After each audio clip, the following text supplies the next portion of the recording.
காலை வணக்கங்கள். இதோடு இந்த அழைப்பை ஏற்று வரைவதற்கு நன்றியை கூறிக்கொண்டு கல்முனை பிராந்தியத்திலே ஒரு நடுநிலையான ஒரு ஊடகமாக இந்த பிராந்தியத்தின் சகல விடயங்களையும் இலங்கைக்குள்ளும் புலம்பெயர்ந்த நாடுகளிலும் இந்த பிரதேச செய்திகளை அனைத்து மக்களும் வழங்க வேண்டும் என்கின்ற ஒரு நோக்கத்துக்காக கடந்த 5 வருடங்களுக்கு முன்பு கல்முனை நெட் ஊடக வலையமைப்பு உருவாக்கியிருக்கிறோம். அந்த உருவாக்கத்தின் பின்னர் பல நல்ல உள்ளங்கள் அந்த இயக்குநர் சபையில் இணைந்து கொண்டு இன்று வரை ஒரு வளர்ச்சி பாதையை நோக்கி நகர்ந்து கொண்டிருக்கிறது. அதற்கு சக ஊடகவியலாளர்களுடைய பங்கும் அளப்பெரியது.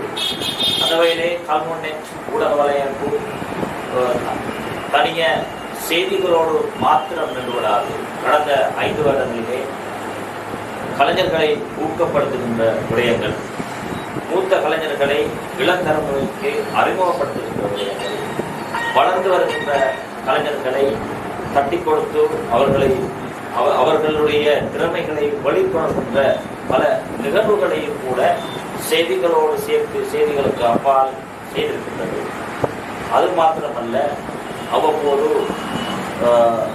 தேவைக்கேற்ற சில பொது விடயங்களையும் கூட கல்முனை ஊடக வலையமைப்பு இந்த பிராந்தியத்திலே செய்திருக்கின்றது. இந்த இவ்வாறான பல திட்டங்களில் ஒன்றுதான் கல்முனை ஊடக மையம். நீண்ட காலத்துக்கு முன்னர் நாங்கள் இதை திட்டமிட்டிருந்தோம். ஆனால் பெருநிகழ்வாக இன்னொரு விஷயம், இந்த கல்முனை நெட்டுக்கான ஒரு கலையகம் கூட இந்த இடத்திலே உருவாக காத்திருக்கிறது. இதற்கான ஒரு அலுவலகமாக இந்த இடத்தில் இந்த கொரோனா காலம் என்பதால் இந்த நிகழ்வை ஒரு மட்டுப்படுத்தப்பட்ட அளவிலே அதை நாங்கள் முதலில் இதை ஆரம்பிக்கிறோம். பின்னர் கலையக வேலைகள் முடிந்ததற்கு பின்னர் கொரோனா சூழ்நிலைக்கு ஏற்ப அந்த நிகழ்வு திட்டமிடப்படும். இந்த இடம் ஒரு சிறிய இடமாக இருந்தாலும் இது ஒரு புள்ளியை இந்த இடத்திலே வைத்திருக்கின்றோம். இது ஒரு பிரதான வீதி என்கின்ற காரணத்தினால் இந்த ஒரு முகப்பு மிக விரைவிலே ஒரு வசதிகளோடு ஒரு பிரமாண்டமான ஒரு இடத்தை தெரிவு செய்திருக்கின்றோம். இத்துடன் எனது இந்த விடயத்தை நான் முடித்துக்கொண்டு தொடர்ந்து கல்முனை ஊடக மையம் தொடர்பாகவும் இந்த நிகழ்வு தொடர்பாகவும் இதனுடைய கல்முனை நெட் ஊடக வலையமைப்பின் இயக்குநர் சபை உறுப்பினர்கள் ஒருவராகிய சிரேஷ்ட ஊடகவியலாளர் பி.டி. சகாதேவராஜ் ஆசிரியர் அவர்கள் தலைமை வைத்து மேற்கொண்டு இந்த நிகழ்வை கொண்டுள்ளனர். மாவட்டத்தின் மூத்த நிர்வாக அதிகாரி, எமது சமூகத்தின் சொத்து என்று சொல்லக்கூடிய அம்பாறை மாவட்ட மேலதிக அரசாங்க அதிபர் அன்புக்குரிய வேதநாயகம் ஜெகதீசன் அவர்களே, இந்த பிரதேசத்தின் சமூக சேவைகளிலே முன்னோடியாக, குறிப்பாக மக்கள் சேவையிலே இந்த தனது பதவி அர்ப்பணித்து செய்து கொண்டிருக்கின்ற பொன்மனை செம்மல் எம்ஜிஆரின் பாணியிலே தனது சேவையை தொடர்ந்து கொண்டிருக்கின்ற எமது அன்புக்குரிய செயலாளர் இங்கே அதிசயராஜே,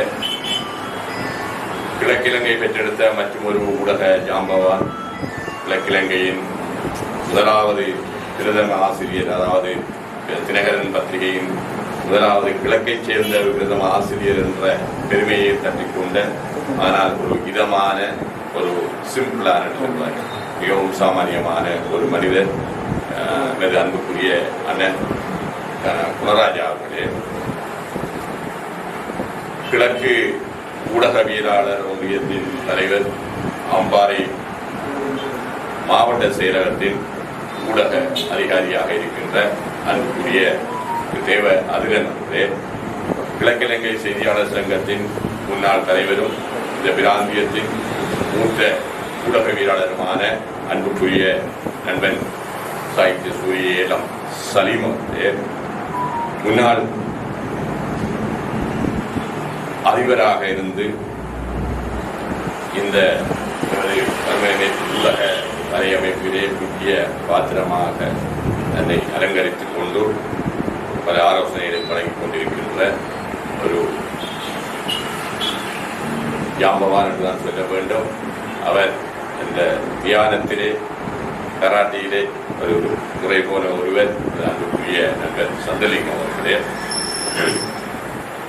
அதிபரும் எமது இந்த இணையதள குழுமத்தின் உறுப்பினருமாக இருக்கின்ற மூத்த சிரேஷ்ட உளவியலாளர் அன்புக்குரிய நண்பன் பேரிம்பராஜா எமது இந்த இணையத்தின் ஸ்தாபகர், இந்த வேலைகளுக்கெல்லாம் அடிநாதமாக ஆணிவேராக அச்சாணியாக இருக்கக்கூடிய இளம் ஊடகவியலாளர், தொழில்நுட்பானவர் அன்புக்குரிய தம்பி குவினேஸ்வராஜா கேரிஸ் அவர்களே, இந்த இணைய குடும்பத்திலே முழுமூச்சாக நின்று இயங்கிக் கொண்டிருக்கின்ற பாசம் புவி என்று தன்னை முகநூலிலே அலங்கரித்து சிறப்பான ஒரு பங்களிப்பு செய்து கொண்டிருக்கின்ற ஒரு அன்புக்குரிய அண்ணன் புவி அவர்களுக்கு இந்த நிகழ்வு இத்துணை சிறப்பாக இடம்பெறுவதற்கு சாமானியமாக ஆனால் சிறப்பாக இடம்பெறுவதற்கு உதவி செய்த கல்வி இளைஞர் ஒன்றிய தலைவர் தம்பி நிமலன் அவர்களே, காதி உத்திரைய செயலகத்தின்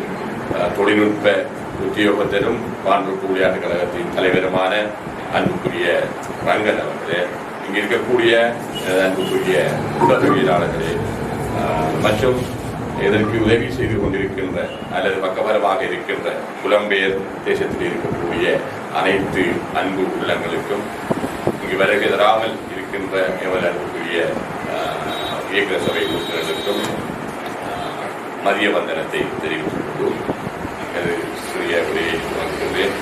உண்மையிலே 10:30 தொடங்கி இருக்கின்றது. 11:30 முடிய வேண்டும். ஒவ்வொருவருக்கும் 5 நிமிடங்கள் மாத்திரமே வழங்கப்பட வேண்டும் என்று திட்டப்பட்டிருக்கின்றது. இந்த பொழுதிலும் தலைமை வைக்கின்ற காரணத்தினால் நான் விழித்து பேசியிருக்கிற ஒருவரையும் இனி மேற்கொண்டு வருபவர்கள் குளிக்காமலே பேசுவதற்கு தங்களை தயார்படுத்திக் கொள்ளுதல் நல்லது என்ற ரீதியிலே ஒரு அசௌகரியமான சூழல் அல்லது ஒரு அசாதாரணமான ஒரு சூழலிலே வசதி குறைந்த ஒரு இடத்திலே இந்த கல்முனை ஊடக மையம் ஆரம்பமாவதையிட்டு உண்மையிலே உங்களிடம் முதலிலே நாங்கள் மன்னிப்பு கேட்க வேண்டும். இதுக்கு காரணம் இருக்கின்றது. ஒரு காலத்தின் கட்டாயம் இந்த கல்முனை ஊடக மையம் ஆரம்பிப்பது என்பது தேவையாக வந்திருக்கின்றது. அன்றிருந்த ஊடக கலாச்சாரம் வேறு, இன்று இருக்கக்கூடிய ஊடக கலாச்சாரம் வேறு. ஒரு ஜனநாயகத்தின் 4வது தூண் இந்த ஊடகம் என்று சொல்வார்கள். நீதி நிர்வாகத்துக்கு அப்பால் 4வது தூண் இந்த ஊடகம். ஆனால் அந்த ஊடகம் சுதந்திரமாக இயங்க வேண்டும், உரிமையோடு இயங்க வேண்டும். அதேவேளை அந்த ஊடகம் ஊடக தர்மத்தோடையும் இயங்க வேண்டும். அந்த ஊடக தர்மம் காணப்படுகின்ற பட்சத்திலே அந்த நாட்டிலே ஜனநாயகம் சரி தோங்கும் என்று சொல்வார்கள். மாறாக அரசாங்க பத்திரிகை என்றால் அரசாங்க செய்திகளை மாத்திரம், எதிர்த்தரப்பு என்றால் எதிர்த்தரப்பு விடயங்களை மாத்திரம் விடுகின்ற ஏற்பாடாக இருந்தால் அங்கு சரியான ஒரு தர்மம் காணப்படாது. அங்கு ஊடக உரிமையும் அங்கே ஒடுக்கப்படும் என்பதனை நாங்கள் பரவலாக அறிந்திருக்கின்றோம். ஆக எமது கடமைகளை செய்கின்ற பொழுது எமது உரிமைகளை நாங்கள் தாராளமாக பெற்றுக் கொள்ளலாம் என்ற அந்த அர்த்தப்பட இந்த கல்முனை பிராந்தியத்திலே ஏறவே இருந்த சில இணையங்கள் அல்லது ஊடகங்கள் ஊடக தர்மத்தை பேணாத காரணத்தினால் என்னவோ 5 வருடங்களுக்கு முன்பு இந்த கல்முனை நெற்றின் ஸ்தாபம், அதாவது உதயம் என்பது தடுக்கப்பட முடியாமல் போயிற்று. என்ற இந்த பிரதேசத்தில் இருக்கக்கூடிய மக்களது அபிலாசைகள், ஆசைகள், பிரச்சனைகள், அங்கு நிலவக்கூடிய அவலங்களை வெளிக்கொணரக்கூடிய ஊடக ஒன்று, நிலையான நடுநிலைமையான ஊடகம் ஒன்று இல்லாமல் போனது என்பது இந்த கல்முனை நெற்றின் பிரவேசத்துக்கு காரணமாக அதற்கு தம்பி புவனேஸ்வரராஜா கேரிஸ் அவர்கள் வித்திட்டார்கள் என்பதிலே எந்த மாற்று கருத்து இல்லை. அவர் கட்டாரில் இருக்கின்ற பொழுது இங்கு அதனை ஆரம்பித்து இன்று வரைக்கும் அதனை திறம்பட செய்து கொண்டிருக்கிறார்கள். ஆக நடுநிலைமையான ஊடகம் என்று தேடிக்கொண்டு போனால் சற்று கஷ்டம். இருந்த பொழுதிலும் நாங்கள் அந்த ஊடக தர்மத்தினை அனுசரித்துக் கொண்டு போகின்ற பொழுது அது நிச்சயமாக அது வெற்றி அளிக்கும். அப்துல் கலாம் அவர்கள் சொல்லுகின்றார்கள், நான் அணில் வளர்த்தேன் ஓடிவிட்டது, கிளி வளர்த்தேன் பறந்து விட்டது, ஆனால் மரம் வளர்த்தேன் அந்த அணிலும் வந்தது, அந்த கிளியும் வந்தது. ஆக அந்த சஸ்டைனர் நிலையான ஒரு திட்டத்தை ஆரம்பிக்கின்ற போது அனைவரும் எங்களோடு சேர்வார்கள். அந்த அடிப்படையிலே தான் இன்று இலங்கையை பொறுத்தவரையிலே யாழ்ப்பாணத்திலே யாழ் ஊடக மையம், மட்டக்களப்பிலே மட்டு ஊடக மையம், இங்கு அம்பாறை மாவட்டத்தை பொறுத்தவரையிலே அம்பாறை என்பது 57ஆம் ஆண்டுடன் எங்களை கைவிட்டு போன ஒரு பிரதேசம் தான் சொல்ல வேண்டும். ஆக எங்களுக்கு இருக்கக்கூடியது கல்முனை கரையோர பிரதேசம். அதிலும் கல்முனை தான் முகவெற்றிலை, கல்முனை தான் எமது பூர்வீகம், கல்முனை தான் எமது கேந்திர ஸ்தானம் என்ற அடிப்படையிலே அந்த கல்முனையை வைத்து ஒரு ஊடக மையம் ஒன்று ஆரம்பிக்க வேண்டும் என்ற சிந்தனை எங்கள் இந்த ஊடக குடும்பத்திலே இருந்து வந்திருக்கின்றது. கேதீஸ் அவர்கள் சொன்னது போன்றோ இந்த ஊடக குழுமத்தின் அல்லது இந்த ஊடக வலையமைப்பின் வேலை திட்டங்கள் என்பது கலந்துவிட்டது. அதில் ஒரு கூறுதான் இந்த ஊடக மையம் என்பது. ஆக அப்படிப்பட்ட ஒரு பெயரை வைத்து இங்கு ஆரம்பித்திருக்கின்றோம். என்னுடைய ஊடக குரு அமரர் ஸ்ரீ சிவராம் அவர்கள் மறைந்த எங்களுடைய ஊடகவியலாளர்கள் அனைவரையும் இந்த இடத்தில் நினைவு கொண்டவனாக நான் கேதீஸ் நாட்டில் இருக்காருந்தா என்னென்ன ஒரு புரட்சி நடக்கும், ஏதாவது ஒன்று செய்வார். அப்படியான ஒரு ஆரம்ப காலகட்டங்களில் எங்களுக்கு தான் தெரியும் அவர்கள் துடிப்பான சில செயற்பாடுகள்.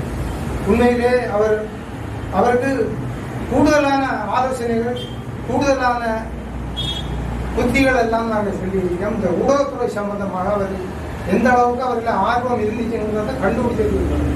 அவர் அந்த கல்வி நெட் என்ற ஒரு இதை ஆரம்பித்து அவர் கட்டாரில் இருக்கக்கூட கூட அதில் 24 மணி நேரமும் அதில் காரணமாக தான் இருந்தார். மற்றது எங்களுக்கு இந்த மாவட்டத்துக்கு ஒரு போராக கிடைச்ச தேவாதிரர், அவர் எங்களுக்கு தகவல் திணைக்கள ஒரு உத்தியோகத்தராக வந்தோடனே அவர் எந்த அளவுக்கு எங்களை எல்லாம் கட்டி ஆளலாமோ அவ்வளவுக்கு ஆளக்கூடியதாக தான் அவர் அலுவலக திறப்பு விழாவை கூட நடத்தினார். அப்படிப்பட்ட ஒரு துடிப்பான ஒரு ஆள். நாங்கள் அடிக்கடி சந்திச்சு கொண்டு அந்த பழைய பழக்க தோஷம் மட்டக்களப்பில் போய் ஒரு கிழமைக்கு ஒருக்கா போய் நடேசன், துரரட்னம், சந்தாவராஜா, விஜயகுமார் போன்ற நண்பர்களோட உண்டா கிடந்து பிறண்டு பழையின பழக்கம்.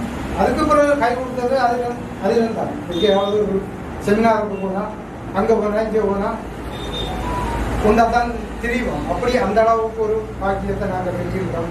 இன்றைக்கு இந்த துறை, ஊடகத்துறை உதாரணத்துக்கு சொல்ல போனால் எங்களோட இந்த நிகழ்வுக்கு தலைமை தாங்குகிற சகாதேவராஜா அவர்கள் ஒரு நண்பர் சொற்பொழிவை அவர் பேசினார். அவர் நான் முதல் இதைத்தான் பேசினார். நான் எத்தனை இடத்துல பார்த்திருக்கேன்.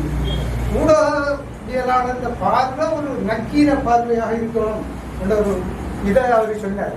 உண்மையில சொல்ல போனோம் எங்களோட புவியாளனுக்கெல்லாம் தெரியும். இன்றைக்கு வரைக்கும் இனவாதமாக ஒரு தமிழ் மக்களுக்கு எதிரான ஒரு செய்தியை எந்த கையால நான் வெளியில சரித்திரம் கிடையாது. இந்த நிலையத்தை படம் செய்து வைத்த வரலாற்று செய்தியும் வாய்ந்த மகிழ்ச்சி அடைகின்றேன். குறிப்பாக இந்த விடயத்தை கல்முனை நெட் ஊடக குழுமத்தின் ஊடாக நிறைவேற்றப்பட்டிருப்பது எனக்கு இரட்டிப்பு மகிழ்ச்சி. ஏனென்றால் கல்முனை நெட் ஊடக மையமானது வெறுமனே செய்திகளை மாத்திரம் போகின்ற ஒரு நிறுவனமாக இல்லாமல் சமூகத்தோடு சேர்ந்து சமூக அக்கறையுடன் செயல்படுகின்ற நிறுவனமாகவும் இதே இருக்கின்றது. இந்த சிறிய நிலையம் இங்கு இந்த ஊடக மையம் இங்கு ஆரம்பிக்கப்பட்டிருக்கிறது. குறிப்பிட்டது போல இந்த வசதி குறைந்தது ஒரு சிறிய இடவசதி புதிய இடமாகவும் காணப்பட்டிருந்தாலும் கூட இந்த ஆரம்பம் என்பது மிக முக்கியமான விடயம். ஆகவே பெரிய பெரிய பல நிறுவனங்கள், பல அமைப்புகளின் ஆரம்பம் மிக சிறிதாகத்தான் காணப்பட்டது. எங்களுடைய அறியக்கூடிய இருந்தது. அந்த வகையில் இந்த அமைப்பு பெருகி எங்களுடைய இந்த நோக்கங்கள் எல்லாம் சரியாக நிறைவேறவும் இன்னும் வளர்ச்சி அடைந்து ஒரு பெரிய ஒரு செல்வாக்கு ஒரு பெரிய ஒரு சமூக சேவையை வழங்குவதற்குனால் ஊடக சேவையை வழங்குகின்ற ஒரு நிலையமாக இது மாற்றமடைய வேண்டும் என்பதுதான் என்னுடைய விருப்பமும் அதற்கு என்னுடைய வாழ்த்துக்களை நான் தெரிவித்துள்ளேன். அந்த வகையில் அனைவருக்கும் என்னுடைய வணக்கத்தை தெரிவித்துக் கொண்டு, கடந்த சில வருடங்களுக்கு முன்னர் கேதீஸ் அவர்கள் ஊடக மையம் பிரஸ் கிளப் ஒன்றை கல்முனையில் திறப்பது சம்பந்தமாக என்னுடைய கலந்துரையாடினார். கிழக்கு ஊடகவியலாளர் ஒன்றியம் மட்டக்களப்பு, அம்பாறை, திருவண்ணாமலை 3 மாவட்டங்களையும் இணைத்ததாக கடந்த 9 வருடங்களாக இயங்கி வருகிறது. கிழக்கிழங்கை தொழிலாளர் சங்கம் இயங்க முடியாத நிலை ஏற்பட்டதற்கு பின்னர் குறிப்பிட்ட வருடங்கள் ஊடக சங்கங்களை இயக்குவதில் பல்வேறு நெருக்கடிகள் காணப்பட்டன. அந்த வகையில் கிழக்கு ஊடகவியலாளர் ஒன்றியம்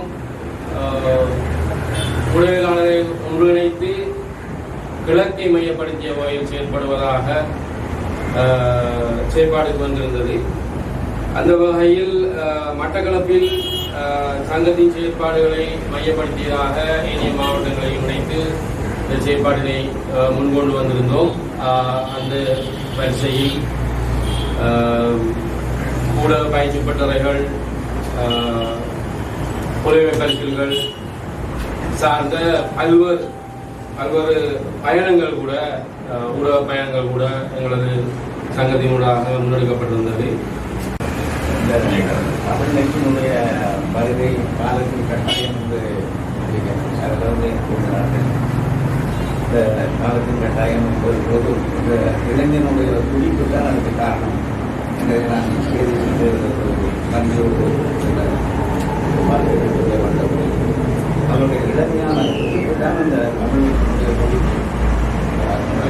கல்வியினுடைய துடிப்பாக நான் பார்க்கக்கூடியதாக இருந்தால் இது உலகத்தினுடைய செயல்பாடுகள். உலகம் வந்து தன்னைத்தானே அப்டேட் செய்து கொண்டிருக்கிறது, சரி செய்து கொண்டிருக்கிறது. கால ஓட்டத்திலே உலகம் மாறிக்கொண்டிருப்பது தான் அந்த அப்டேட்டுக்குரிய காரணமாக இருக்கு. இந்த நாங்கள் சகாக்கூடியது போல அந்த காலத்திலே 86ஆம் ஆண்டு காலகட்டம் பத்திரிகை நடத்துவது என்பது இலகுவான காரியமாக தெரியவில்லை. என்றால் டைம் கோல் போட்டு தான் ரிப்போர்ட்டர் இருந்தாங்க. 4 பேர் அம்பாறை மாவட்டத்தில் 4 ரிப்போர்ட்டர் தான் இருந்தாங்க. ஒன்று சலீம், காதிராஜா, பக்கூர்த்தி, ஐயனபி, சிவராஜ். 4 பேர் தான் அம்பாறை மாவட்டத்தினுடைய நிருபர்களாக இருக்கப்பட்டது. இவர்களுக்கு தொழில்நுட்ப ரீதியான எந்த ஒரு உதவி கூட அந்த காலத்தில் கிடையாது. நான் அலுவலகத்தில் இருப்பேன், செய்தி தேவையான ட்ரங்க் கோல் போடும். அந்த ஞாபகம் இருக்குன்னு ரன்கோல் போட்டு தான் ரன்கோல் புக் பண்ணி அந்த ஃபோன் அவங்க எடுப்பான். எடுத்து அந்த அதிலிருந்து பேசுவேன். டைம் கொடுப்பான், 5 நிமிஷம் டியூரேஷன், 10 நிமிஷம் கேட்பாங்க. அது அப்போ அப்படி எடுத்து அங்கே எங்கே இருக்கிறேன்னு நான் எழுதுவேன். அங்கே இருந்து சொல்லுறீங்களா வீட்டில் எழுதித்தான் சீண்டி விடுற அளவுக்கு உலகங்கள் செயல்படக்கூடாது என்பதுதான். அதில் தமிழ் கல்முனையில் இப்போ வந்து மிக கண்ணியமாக இருக்கின்றது. இதுவரையில் நான் பார்த்ததில்லை. இன்னமும் நான் இதில் சில ஆலோசனைகள் செய்து இன்னும் திருத்திக் கொள்ளக்கூடியதாக இருக்கும் என்று நான் நினைக்கிறேன். சந்தர்ப்பம் கிடைத்தால் நான் சில பயிற்சிகளையும் கொடுக்கக்கூடிய அளவுக்கு நம்ம ஓய்வு நிலையில் இருந்து நான் செய்யலாம். அதை நான் சந்தர்ப்பம் கிடையாது செய்யலாம். குழந்தை நீங்கள் வார நேரம் அது செய்யலாம். அப்போ ஆகவே இந்த ஊடகங்களாக செயல்படும். தமிழில் உருவாக்கப்பட்ட தேவை வந்து அவசியம் வந்து தமிழ் மக்களுடைய அடையாளத்தை காட்டுவதற்காக என்ற ஒரு கருத்து தான் நீங்கள் அடையாளம். ஒரு அடையாளம் விளக்கப்பட்ட ஒரு சமூகத்தில் குரலாகவே இருக்கட்டும், அது பிரச்சனை இல்லை.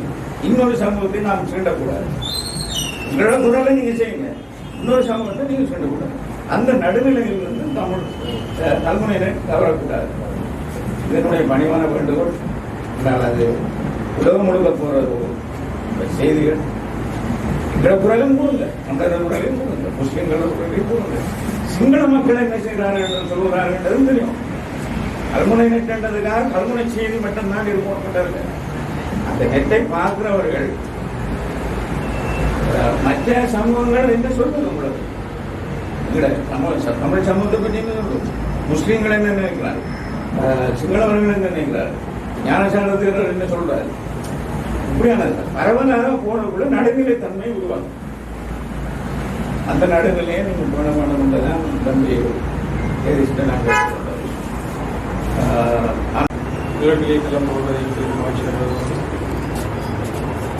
இந்த ரேணு வெற்றியாலேயே அந்த தொடர்ச்சியாக இங்கே சொல்லப்பட்டது போன்று ஒவ்வொரு செயற்பாட்டிலும் இன்று எதிர்நோக்கப்படுவது நிலைத்திருக்கும்.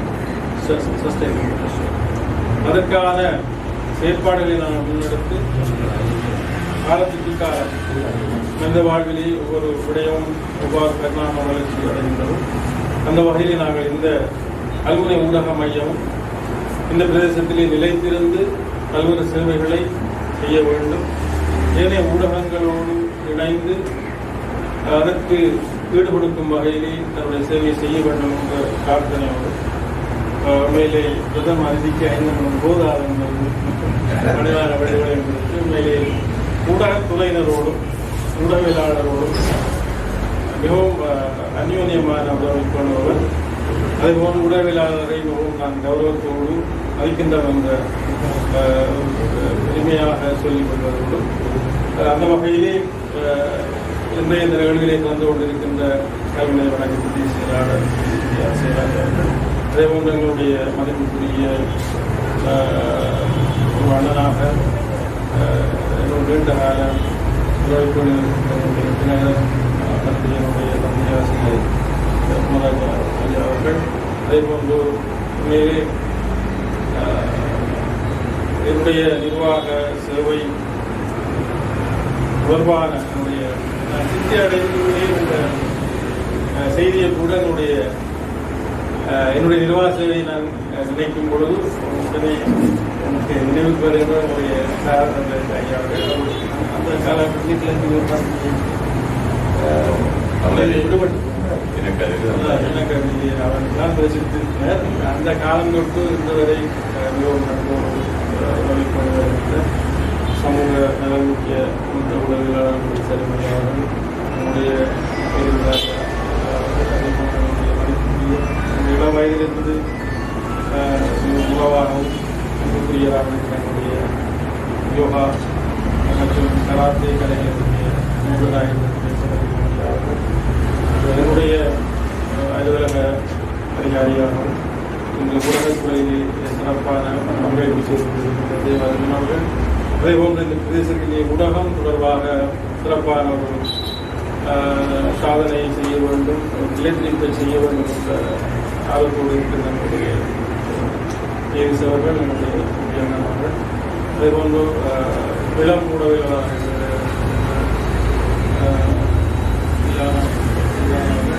அதேபோன்று நிர்மல் மற்றும் பாண்டியர்கள் தலைவர் ஆகியோரை அடைந்தவராக உண்மையிலே ஊடக தர்மம் பற்றி சொல்லப்பட்டது. இந்த ஒவ்வொரு விடயங்களுக்கும் நாங்கள் சில தர்மங்கள் இருக்கின்றன. அவற்றை அனுசரித்து செல்லும் பொழுது அவற்றை பின்பற்றி செல்லும் பொழுது அதற்கான நிலைத்திருப்பு நிச்சயப்படுத்தப்படும் என்பதை அவற்றில் தவறும் பொழுதுதான் நாங்கள் விமர்சனத்துக்குள்ளாகவும் அவை கேள்விக்குறியாக மாறும். அதேபோன்று குளோபலைசேஷன் சிறந்த நட்புறவை கொண்டிருந்தால் நல்ல தொடர்பாளர்களை வைத்திருக்கின்றார்கள். ஆகவே அந்த நட்புறவு மிகவும் கண்ணியமாக பேணப்படுவதூடாக நாங்கள் சிறப்பான செய்திகளை மக்களுக்கு கொண்டு செல்ல முடியும். அத்தோடு உண்மையிலே இந்த எங்களுக்கு தருகின்ற எங்களுக்கு கிடைத்திருக்கின்ற பதவி என்பதை நாங்கள் மக்களுக்கு இயலுமான சேவைகளை செய்வதற்கான ஒரு கருவியாகத்தான் நாங்கள் பயன்பட வேண்டும் என்று நான் கருதுகின்றவன். எதிரையும் இல்லை என்று சொல்வதற்கு, முடியாது என்று சொல்வதற்கு இந்த பதவிகள் எங்களுக்கு வழங்கப்படவில்லை. இயலுமான வகையிலே இயலுமான தற்துணிவோடு எங்களுடைய சேவைகளை இந்த மக்களுக்கு செய்வது என்பது உண்மையிலே இவ்வாறான விடயங்களிலே கலந்து கொள்வதற்கு நாங்கள் அழைக்கப்படுவதற்கு இந்த நிகழ்வுகளிலே கலந்து கொண்டு நம்முடைய கருத்துக்களை தெரியப்படுத்துவதற்கு இந்த பதவிகள் எங்களுக்கு ஒரு காரணியாக அமைந்திருக்கின்றது. ஆகவே நீங்கள் எங்களை அணுகுவதற்கு இந்த பதவிகள் எப்பொழுதும் தடையாக இருக்கக்கூடாது என்பதை நான் மிகவும் தாழ்மையுடன் கேட்டுக்கொள்கின்றேன். நாங்கள் எப்பொழுதும் எந்த இடத்திலும் எவ்வாறான சேவைகளுக்கும் செயற்பாடுகளுக்கும் கை கொடுப்பதற்கு எப்பொழுதும் தயாராக இருக்கின்றோம். இந்த வேளையிலும் நீங்கள் நேரிலே வந்து அழைக்க வேண்டும் என்று கூட தொலைபேசியில் அழைத்தால் கூட நாங்கள் உரிய இடத்துக்குரிய இயலுமானால் நாங்கள் வருவோம். அதே போன்று எதிர்காலத்திலும் எங்களுடைய பதவியில் இருந்தாலும் பதவியில் ஓய்வு பெற்று சென்றாலும் கூட இவ்வாறான செயற்பாடுகளுக்கு நாங்கள் எப்பொழுதும் இந்த சமூகத்தினுடைய ஒரு அங்கத்தினராக என்னுடைய இயலுமான உதவிகளை, பணிகளுக்கான உதவிகளை, ஒத்தாசைகளை புரிவோம் என்ற ஒரு செய்தியை தந்தவராக மீண்டும் இந்த செயற்பாடுகள் மேலும் மேலும் வளர்ச்சி அடைய வேண்டும். அதற்கான உதவிகளை நாங்கள் நிர்வாக ரீதியாகவும் தனிப்பட்ட முறையில் தருவதற்கு தயாராக இருக்கின்றோம் என்ற கருத்தை கூறி மீண்டும் இந்த நல்ல நாளிலே சிறப்பான காலகட்டத்தில் இந்த உருவாக்கம் கல்முனை ஊடக மையத்தினுடைய உருவாக்கம் மேலும் மேலும் வளர்ச்சி அடைய வேண்டும். தொழில்நுட்ப ரீதியாகவும் அங்கத்தவர் ரீதியாகவும் செயற்பாடுகள் ரீதியாகவும் வளர்ச்சி அடைய வேண்டும் என்று எல்லோருக்கும் பொதுவாக வேண்டி